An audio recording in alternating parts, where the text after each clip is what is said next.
saya dan Mensesnek menerima 7 orang anggota TP3. Kedatangannya dipimpin oleh Pak Amin Rais. Intinya mereka menyampaikan 2 hal atau 1 hal pokok, yaitu soal terbunuhnya 6 laskar FPI. Tapi yang penting memang saya tetap ingin menyampaikan yang sudah membunuh, membantai 6 laskar itu ditangkap. Kalau ada bukti mana pelanggaran HAM beratnya itu, mana, sampaikan sekarang. Atau kalau enggak nanti sampaikan menyusul kepada Presiden. Bukti, bukan keyakinan. Karena kalau keyakinan, kita juga punya keyakinan sendiri-sendiri bahwa peristiwa itu dalangnya si A, si B, si C. Kalau keyakinan. Saya ingin tahu siapa yang bisa menyelesaikan masalah di negeri ini. Tidak ada. Oleh itu sebabnya katanya tidak ada yang berdaya. Kecuali kita punya kesadaran kolektif membangun demokrasi. Pak Amin Rais, hebat. Lokomotif demokrasi. Tapi apa dia bisa mengubah Indonesia? Selama dia menjadi ketua lembaga tertinggi negara, tidak berubah, korupsi masih banyak, krona-kroni masih banyak. Padahal ketua MPR-nya waktu itu lembaga tertingginya Amin Rais. Presiden Joko Widodo menerima anggota tim atau TP3 di Istana Negara. Dalam pertemuan itu, Jokowi dan anggota TP3 yang dipimpin Amin Rais membicarakan insiden penembakan 6 anggota Laskar FPI hingga azab neraka jahanam.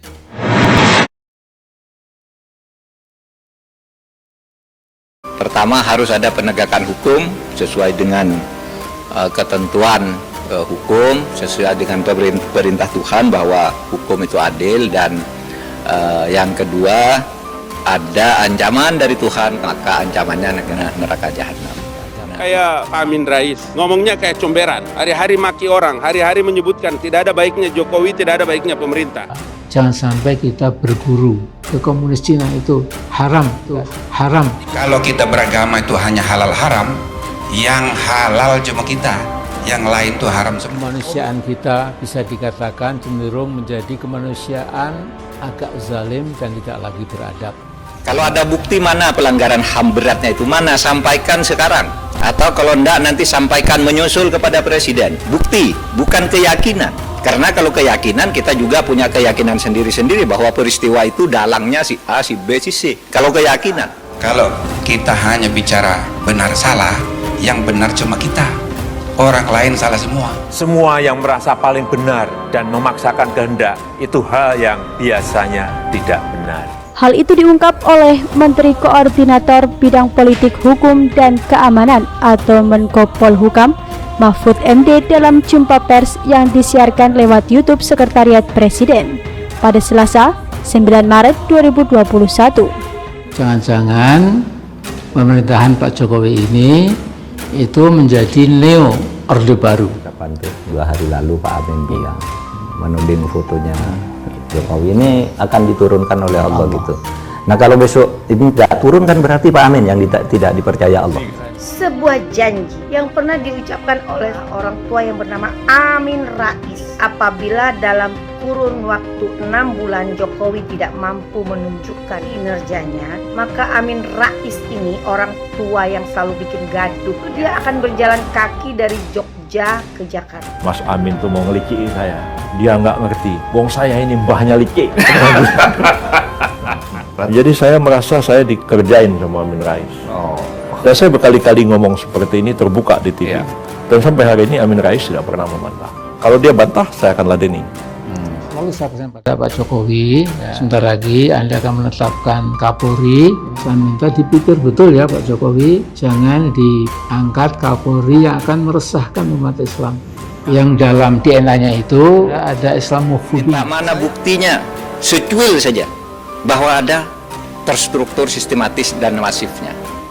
Nggak ada tuh. Tangkap oknum polisi bejat itu yang telah membantai dan membunuh 6 Laskar FPI yang tidak berdosa. Kalau ada bukti itu, mari bawa. Kita adili secara terbuka. Kita adili para pelakunya berdasar Undang-Undang Nomor 26 Tahun 2000. Perilaku politika Pak Amin itu kan orangnya memang keras gitu ya.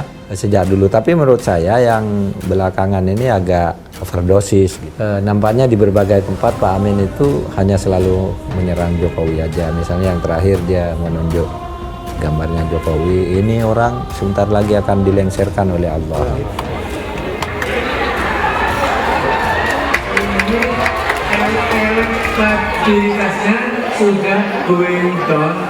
Karena itu implikasinya tidak bagus bagi Pak Amin. Kalau ternyata misalnya Jokowi tidak lengser, berarti Allah tidak percaya pada omongan Amin. Lebih dipercaya oleh Allah tuh Jokowi, kan gitu. Gus Dur, dalam upaya mencopot Anda, siapa orang yang paling bertanggung jawab atas pencopotan tersebut menurut Anda? Amin Rais. Mengapa? Tanya sana dong, kok tanya. Apain dendam sama Amin? Artinya Gus Dur sudah melupakan itu, sudah memaafkan. Maafkan, lupa sih enggak. Jangan-jangan tim kami bernama Tim Pengawal Peristiwa Pembunuhan 6 Laskar FPI. TP3 menemukan fakta bahwa Laskar FPI tidak memiliki senjata. Ada bukti senjatanya, ada proyektilnya. Bahkan di laporan Komnas HAM itu ada juga nomor telepon orang yang memberi komando. Presiden sudah minta Komnas HAM bekerja dengan penuh independen dan menyampaikan kepada Presiden apa yang sebenarnya terjadi dan apa yang seharusnya dilakukan oleh pemerintah. Itu bahwa temuan Komnas HAM itu adalah pelanggaran HAM biasa. Tapi Komnas HAM sudah menyelidiki sesuai dengan kewenangan undang-undang, tidak ada. Getolnya pendiri Partai Umat Amin Rais membela Rizik Syihab dalam kacamata politik dibaca sebagai bagian dari strategi. Dengan kata lain, Amin memiliki sasaran lain di balik sikapnya tersebut. Amin bahkan diyakini menginginkan imam besar Front Pembela Islam itu masuk Partai Umat. Saya sudah prediksi Amin Rais punya chemistry politik dengan Rizik, ujar Direktur Political and Public Policy Studies, Jerry Messi, pada Minggu 20 Desember 2020. Dia pun memprediksi bahwa Rizik Syihab bakal menyeberang ke Partai Umat. Yang pasti, getolnya Amin Rais membela Rizik dinilai sebagai strategi pendiri Partai Amanat Nasional itu untuk meraup kelompok FPI. Dengan getolnya Amin Rais membela Rizik Syihab itu sebuah sinyalemen politis. Dia sangat menginginkan HRS di partainya, entah jadi penasehat atau masuk struktural, tuturnya. Dia menuturkan, Amin Rais paling suka tokoh seperti Rizik. Namun, lanjut dia, semua itu waktu yang akan menjawab. Mas Amin tuh mau ngelicikin saya. Dia nggak ngerti. Wong saya ini mbahnya licik. Pak Amin Rais, hebat. Lokomotif demokrasi. Tapi apa dia bisa mengubah Indonesia?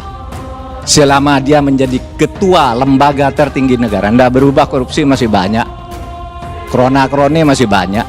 Padahal ketua MPR-nya waktu itu lembaga tertingginya Amin Rais. Politisi senior Amin Rais dan Presidium Koalisi Aksi Menyelamatkan Indonesia atau KAMI, Jenderal TNI Purnawirawan Gatot Nurmantio, dikuliahi secara komprehensif oleh Mahfud MD dalam sebuah acara talk show di salah satu stasiun TV. Mereka berdua pun dibikin benar-benar tak berkutik dan tertekuk. Kali ini Menko Polhukam memberikan jawaban yang sangat menohok terhadap kritikan yang kerap dilakukan oleh politikus senior Amin Rais dan Presidium KAMI, Gatot Nurmantio. Mahfud MD mengatakan bahwa dua tokoh tersebut sebelumnya juga tidak bisa menyelesaikan apa yang saat ini menjadi bahan kritik bagi mereka. Mahfud MD meyakini bahwa andaikan nanti Presidium KAMI Gatot Nurmantio menjadi Presiden RI, maka tidak akan lepas dari tudingan tidak mengerti Pancasila atau anti Pancasila. Saya ingin tahu siapa yang bisa menyelesaikan masalah di negeri ini. Tidak ada. Oleh itu sebabnya katanya tidak ada yang berdaya kecuali kita punya kesadaran kolektif membangun demokrasi. Ingat ya Amin Rais, Anda sebagai orang yang mengaku taat agama, sampai Anda mati pun janji itu wajib Anda penuh. Kalau tidak mampu memenuhi janji yang pernah Anda ucapkan dulu, ya Anda minta maaf dong sama Jokowi. Presiden, pemerintah sama sekali tidak ikut campur, tidak pernah minta agar Komnas HAM menyimpulkan ini, menyimpulkan itu, tidak. Kita hanya menyatakan kalau pemerintah yang membentuk lagi-lagi dituding dikooptasi, timnya orangnya pemerintah, timnya diatur oleh orang istana, timnya orang dekatnya si A si B. Nah, oleh sebab itu kita serahkan Komnas HAM.